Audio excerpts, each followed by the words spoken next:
오늘은 히브리어 7번째 알파벳 자인에 대해서 공부해 보도록 하겠습니다. 자인은 이렇게 생겼습니다.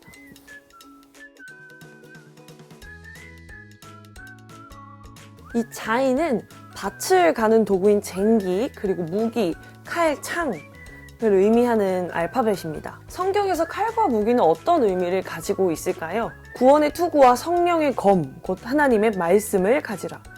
진리의 말씀과 하나님의 능력으로 의의 무기를 좌우에 가지고, 하나님의 말씀이 아닌 모든 것은 비진리입니다. 이 성령의 검과 의의 무기는 비진리와 싸우는 하나님의 능력, 곧 하나님의 말씀을 상징합니다. 자인은 동시에 이방인들이 가진 칼과 창 같은 무기를 상징하기도 합니다. 이는 하나님의 말씀이 아닌 인간의 무기, 즉 사람의 힘과 능력을 의미합니다. 그리고 성경은 이것을 의지하는 것을 가리켜서 이방이라고 표현합니다. 하나님 나라의 백성, 그러니까 하나님이 창조하신 이스라엘 백성은 이스라엘에 태어난 이스라엘인만을 말하는 것이 아니라 오직 하나님의 말씀과 언약을 의지하는 백성을 의미합니다.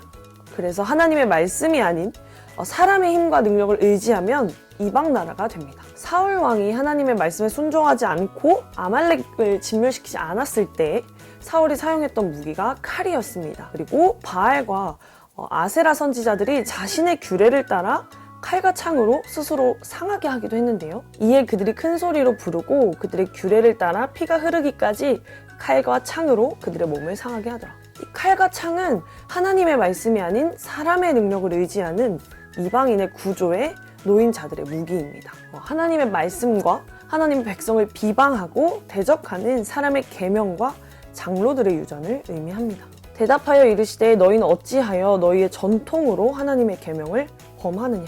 예수님은 이러한 구조를 씨 뿌리는 비유로 말씀하셨습니다. 씨는 예수님의 말씀이고 밭은 우리의 마음을 가리키는데요. 그런데 사람들이 잘 때에 이 원수가 밭에 가라지를 뿌리고 갑니다. 이처럼 원수가 심은 가라지, 가시, 엉겅퀴를 제거하여서 이 밭에 열매가 맺을 수 있게 하는 것이 바로 성령의 검입니다. 칼은 히브리어로 헤레브입니다. 이 헤레브는 황폐하다, 마르다, 적막하게 만들다 라는 의미의 단어 하라브에서 유래된 단어입니다.